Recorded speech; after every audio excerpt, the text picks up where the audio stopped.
Hello? Oh, it's you. I'm so glad you called me back. Is everything okay? Were you able to find lodging last night?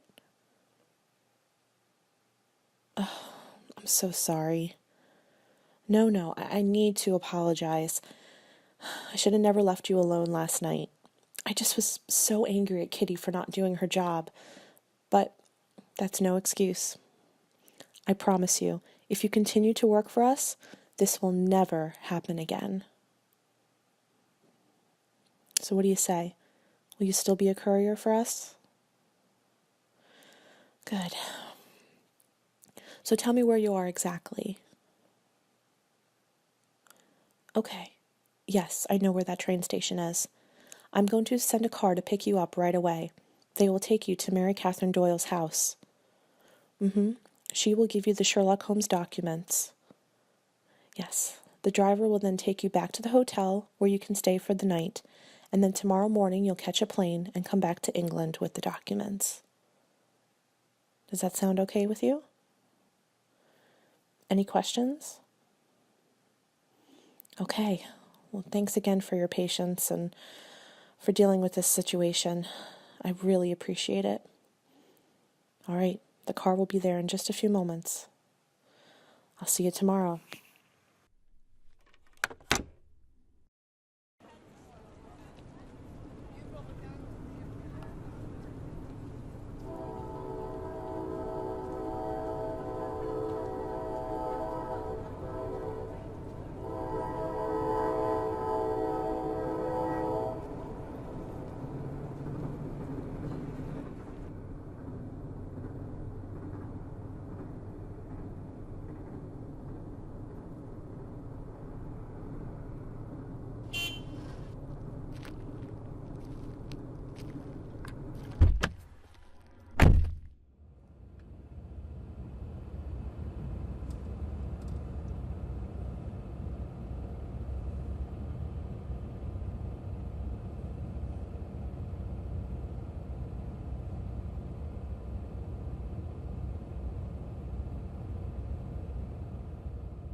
Hi.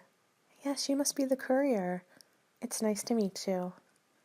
My name is Lily Doyle. Yes, I'm Mary Catherine's daughter. Please, just follow me.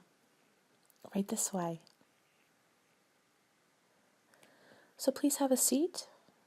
My mother will be with you in just a few moments. She's just finishing up writing a letter. While you're waiting, may I get you something to eat?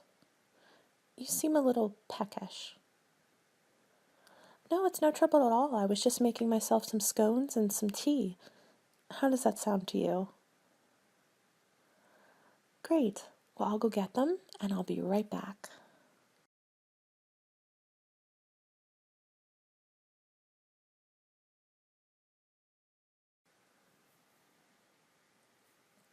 So here we are. Here are some scones. I hope that they're to your liking. And I can pour you some tea.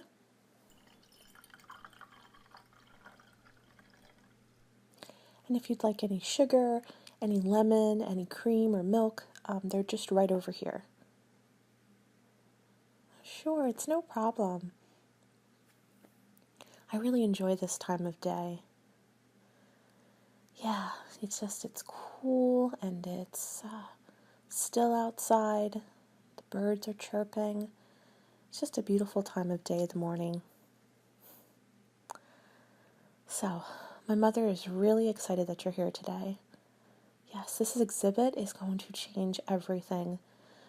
I can't wait for you to see all the documents.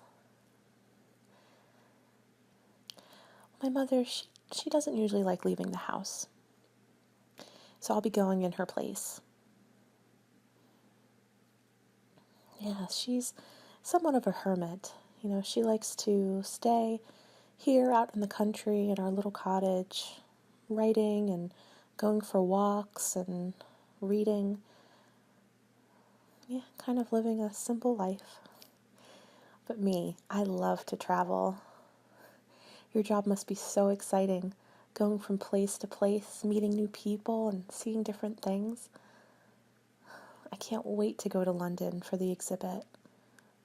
Maybe I'll see you there again. I hope so. Well, let me go and tell my mother that you're here. And just go ahead and finish up your breakfast. Yeah, there's no rush. Okay, I'll be right back.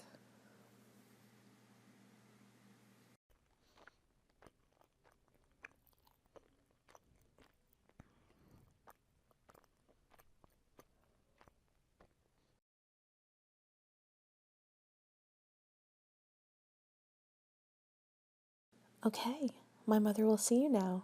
Please just follow me. Yes, just right through that door. Okay, I'll talk to you later then. Bye.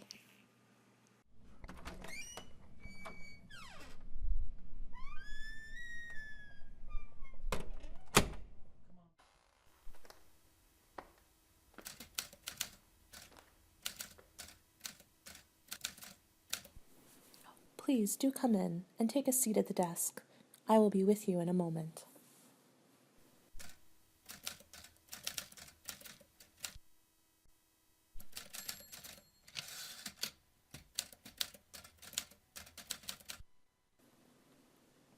Well, thank you for coming today. You don't know how much this means to me. My name is Mary Catherine Doyle. It's nice to meet you. Before I hand over these documents to you, I need to make you aware of their utmost importance. These are the only copies I have. You must transport them discreetly and safely to your employers so that they may be displayed in an exhibit at the museum. Thank you. Let me explain a little bit about what they are so you can understand the importance. I am the direct descendant of Sir Arthur Conan Doyle, the famous author of the Sherlock Holmes series. Many believed that Sherlock Holmes was a fictional character, but the documents I have in my possession prove that he was indeed a real character. Let me explain. See, my ancestor, Sir Arthur Conan Doyle, he had a good relationship with the Scotland Yard. The officers would tell him stories of a consulting detective who would help them solve cases. However, this detective wished to remain anonymous. He did not want to be in the public light, so he allowed the officers to take credit on their own. My ancestor actually ended up meeting this man, who Sherlock Holmes was based off of, but the man swore him to secrecy and said he could only write the stories if he kept it a secret. And so he did. He took all the primary source documents that the officers and this man gave him, and he put them in a lockbox. He then passed that lockbox down to his children, who passed it down to their children, and so on and so forth. Last year, my father gave the lockbox to me, and I became in possession of these documents. He told me that I was sworn to secrecy, as he was. In fact, he had a diary that chronicled all of this, including my ancestors' wishes to keep this secret. Unfortunately, that diary was burnt in a fire many years ago. But fortunately, these documents remain. I know I'm going against my family's wishes in sharing these documents, but I think the world deserves to know what a brilliant man this person was, and that Sherlock Holmes was an actual person who we can aspire to become. Well, enough of that. Let me show you the documents.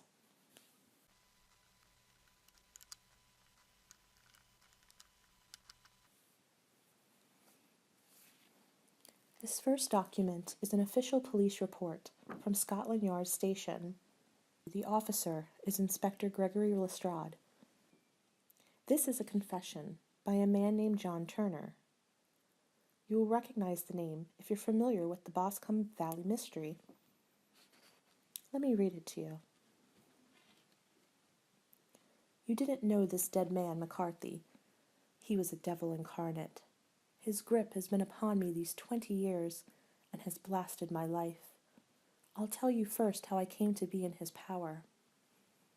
It was in the early 60s at the diggings. I was a young chap then, ready to turn my hand at anything. I got among bad companions, took to drink, had no luck with my claim, took to the bush, and in a word, became what you would call over here a highway robber. There were 6 of us, and we had a wild, free life of it, sticking up a station from time to time, or stopping the wagons on the road to the diggings. Black Jack of Ballarat was the name I went under, and our party is still remembered in the colony as the Ballarat Gang. One day, a gold convoy came down from Ballarat to Melbourne, and we lay in wait for it and attacked it. There were 6 troopers and 6 of us, so it was a close thing, but we emptied 4 of their saddles at the first volley. 3 of our boys were killed, however, before we got the swag. I put my pistol to the head of the wagon driver, who was this very man, McCarthy. I wish to the Lord that I had shot him then, but I spared him, though I saw his wicked little eyes fixed on my face, as though to remember every feature. We got away with the gold, became wealthy men, and made our way over to England without being suspected. There I parted from my old pals and determined to settle down to a quiet and respectable life. I bought this estate, which chanced to be in the market, and I set myself to do a little good with my money, to make up for the way in which I had earned it. I married, too, and though my wife died young, she left me my dear little Alice. Even when she was just a baby, her wee hand seemed to lead me down the right path, as nothing else had ever done. In a word, I turned over a new leaf, and did my best to make up for the past. All was going well, when McCarthy laid his grip upon me. I had gone up to town about an investment, and I met him in Regent Street, with hardly a coat to his back and a boot to his foot. "Here we are, Jack," says he, touching me on the arm. "We'll be as good as a family to you. There's 2 of us, me and my son, and you can have the keeping of us. If you don't, it's a fine law-abiding country is England, and there's always a policeman within hair." Well, down they came to the West Country. There was no shaking them off, and there they have lived rent-free on my best land ever since. There was no rest for me, no peace, no forgetfulness. Turn where I would, there was his cunning, grinning face at my elbow. It grew worse as Alice grew up, for he soon saw I was more afraid of her knowing my past than of the police. Whatever he wanted he must have, and whatever it was I gave him without question, land, money, houses, until at last he asked a thing which I could not give. He asked for Alice. His son, you see, had grown up, and so had my girl. And as I was known to be in weak health, it seemed a fine stroke to him that his lad should step into the whole property. But there I was firm. I would not have his cursed stock mixed with mine. Not that I had any dislike to the lad, but his blood was in him, and that was enough. I stood firm. McCarthy threatened. I braved him to do his worst. We were to meet at the pool midway between our houses to talk it over. When we went down there, I found him talking with his son, so smoked a cigar and waited behind a tree until he should be alone. But as I listened to his talk, all that was black and bitter in me seemed to come uppermost. He was urging his son to marry my daughter with as little regard for what she might think as if she were a slut from off the streets. It drove me mad to think that I, and all that I held most dear, should be in the power of such a man as his. Could I not snap the bond?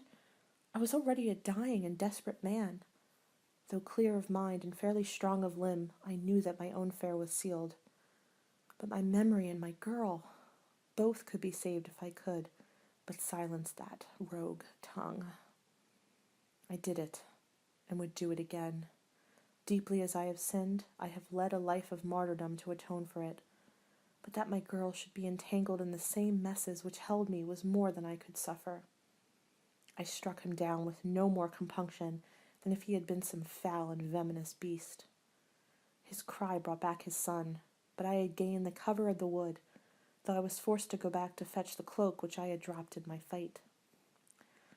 That is the true short story, gentlemen, of all that occurred. John Turner.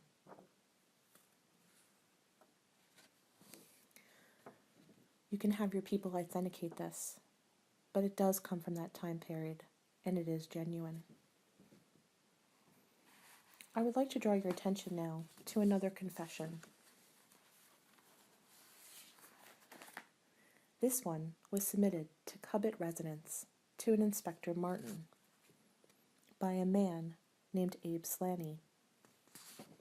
You might know him from the Dancing Men mystery.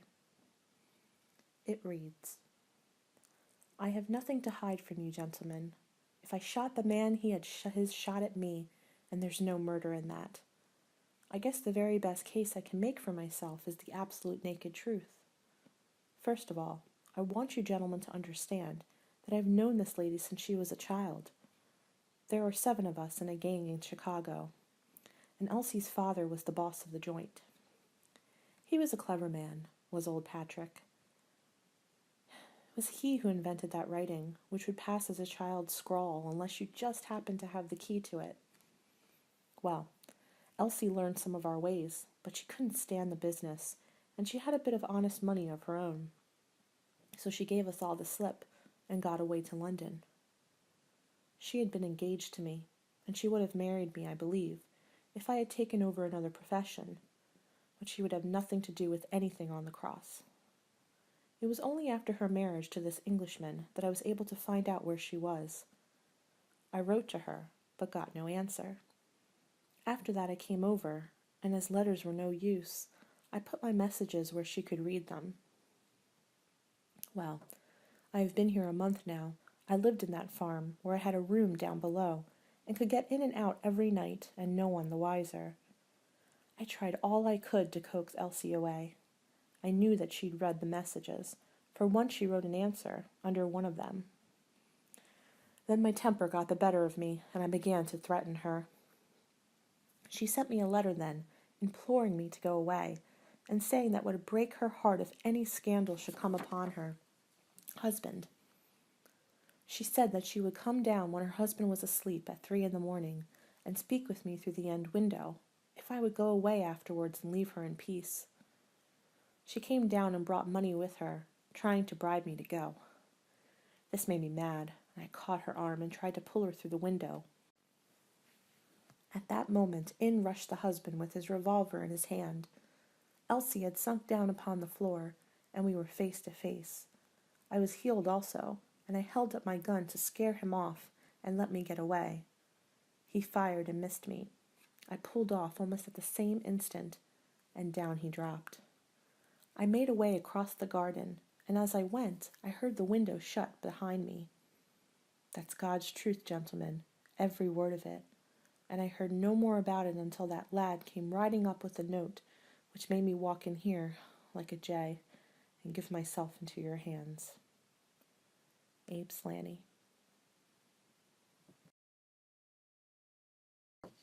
Well, these are the 2 official documents that Sir Arthur Conan Doyle took. I'm sure there were more, but they've probably been lost to time and where. Let's move on now. Well, I'm sure you're familiar with the mystery of the Hound of the Baskervilles. I have many documents from this mystery. Let us go through each of them. First, I have a letter from Mr. James Mortimer to a colleague in London detailing his thoughts on the hound. You will see there are 3 full pages.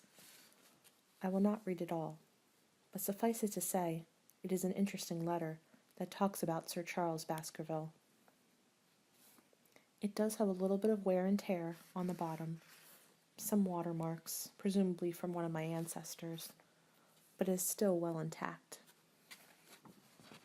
Next, I have a letter from Henry Baskerville to Dr. Mortimer. It's a shorter one, so I will read it to you. Dr. Mortimer, your letter gave me considerable cause for sadness. I confess I had never met my uncle, but the realization that now I never will has weighed heavily on me. We do not miss our family until they are not there, it would seem. I have given great thought to the notion of my inheritance. As you may appreciate, I have a life out there that is somewhat precious to me. Nonetheless, I have no dependents, and I do not for 1 minute think so highly of myself to believe Canada will be the worse without my farming her. Therefore, I shall resolve my affairs here and take up the Baskerville mantle just as soon as I can manage it. I shall, of course, give you notice of my travel arrangements just as soon as everything is booked. On behalf of my uncle, I feel I should extend my thanks. It is clear that you were a great friend to Sir Charles, and the manner with which you have gone about his affairs does his memory great credit. I look forward to making your acquaintance. I can assure you that Baskerville Hall will always be a friendly place to you and your family. Yours, Henry Baskerville. Dear Dr. Mortimer, thank you for your letter, but I'm afraid it was not reached by its intended destination. You must forgive what is very poor English, but I needs must inform you of the death of the man you wish to speak, Roger Baskerville. He passed from the yellow fever many years ago. We did not know of any family. He was not a man who talked of such things. Yours, Dr. Antonio Romero Ruiz. We continue on with our documents with a fairly lengthy one.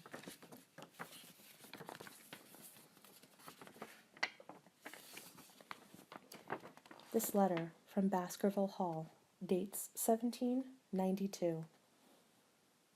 This details the legend of the Hound of the Baskerville. It is a very interesting document. As you can see, it was written by a man named Hugo Baskerville, so the legend continued throughout their family for some time. Now that you know some of the background of the Baskerville family, let us move on to the investigation itself, completed by Sherlock Holmes and John Watson. Here we have a telegraph sent from Sherlock Holmes from 221B Baker Street in London to John Watson at Baskerville Hall, where he sent him. It says, "For swift delivery. Please continue most excellent reports. They are deeply instructive. I may as well be no more than a few 100 yards from your front door." As we find out in the story, he was indeed very close to Baskerville Hall. Moving along, we have the letters that John Watson wrote to Holmes, detailing his investigation of Baskerville Hall. We first have the letter from October 13th.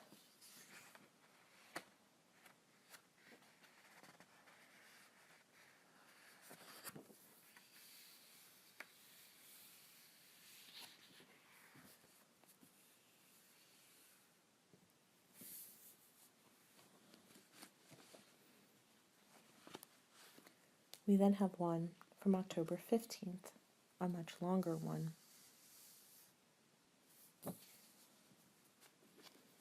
These are fascinating letters. I hope you have time to actually read these before they go up on display. Next, we have a map. As you can see, the paper is very old, so we must be delicate with it. As you can see, it says that this is Gripen, Baskerville Hall, and the environment around it, with topographical additional notes. Let's start on the left, where Baskerville Hall is located, surrounded by woods. You will then see a path that moves through the woods to a place called Black Tor, and then above it, Cleft Tor, where prehistoric settlement remains are found. To the right of this, we move to Grimpen Mire, the Merit Pit House, and Laughter Hall. And then farther on, we see Grimpen Village. This map came in handy when it came time for Sherlock Holmes to investigate the mystery of the Hound of the Baskervilles.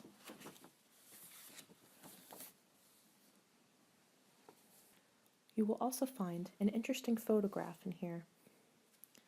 This comes enclosed with a letter to Mr. Holmes from a man named Andrew Haywood. It reads, "Dear Mr. Holmes, I searched my catalog of images and found the enclosed. I trust it may serve your purpose. The young couple are most certainly Mr. and Mrs. Vandeleur. I have the collection paperwork to prove the fact, including Mr. Vandeleur's signature. For my own part, I knew them well enough, as my sister's children attended the school they ran in Millington. If you wish, I could forward on her details too. I know she would be only too happy to help. There are a good number of people in this area who would take no small pleasure in seeing that man brought to account. Yours sincerely, Andrew Haywood." And this is the photograph. On the back you can see it says Mr. Vandeleur and wife.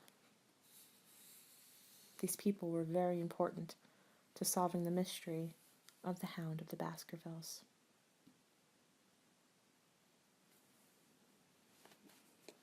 Now, one of my favorite stories is The Scandal in Bohemia, chronicling the exploits of Irene Adler, a famous opera singer at the time. I have here a copy of one of the posters. It reads, "The newly refurbished Empire Theatre of Varieties, Leicester Square, presents the amazing operatic stylings of Irene Adler. For 2 performances only, Friday, April 22nd, and Saturday, April 23rd. An evening of wonderful entertainment for ladies and gentlemen, also presenting the following artists for your enjoyment." It then lists a variety of artists also playing at the theater. But one of my best artifacts that I found in the locked box is the actual picture of Irene Adler. As you recall from the story of the Scandal in Bohemia, she left a token for Mr. Holmes, her picture. It was the only thing he wished to keep, and as you can see, he never got rid of it until he presumably gave it to my ancestor. When I look at this picture, it makes me nostalgic. My father every night would read me the stories of Sherlock Holmes. My favorite was A Scandal in Bohemia, because Irene Adler was the only woman, only person, to ever outsmart Holmes.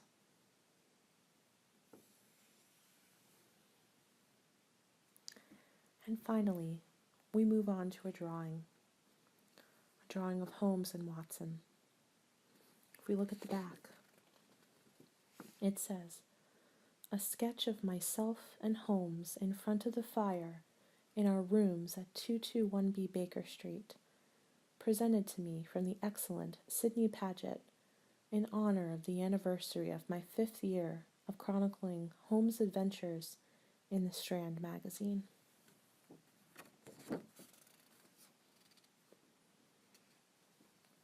We believe that this is indeed how Holmes and Watson looked.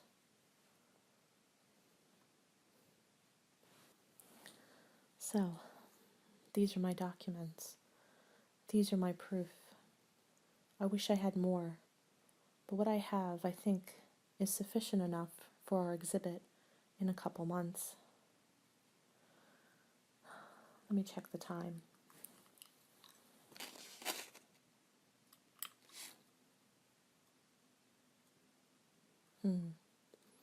I think it's time for me to contact your employer. Let her know that I'm handing over the documents officially. I trust you will transport these back safely. Thank you. Well, I will step out for a moment, but please feel free to carefully look through these documents if you wish.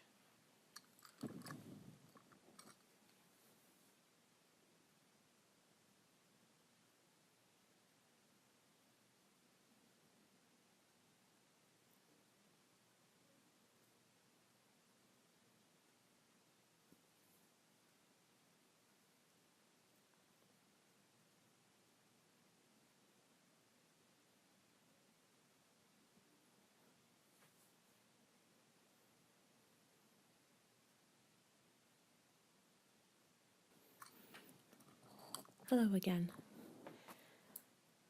So, I actually have some news from your employer.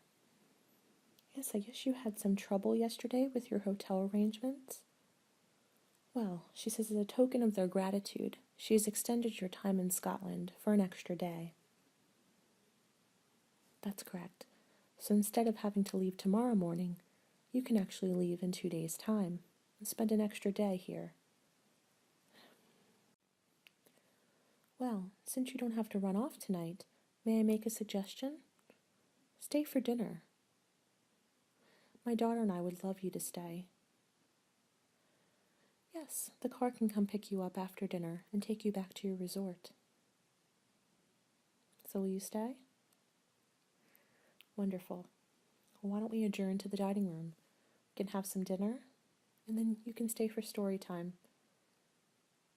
Yes, my daughter and I like to read to each other at the end of a night. Perhaps we can read The Scandal in Bohemia. As I mentioned, it's my favorite. Great. Let's go.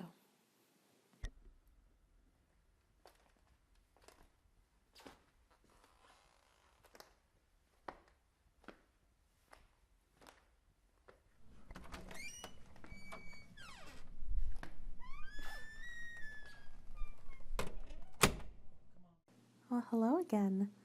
I'm so glad you're staying for dinner. Just follow me into the dining room.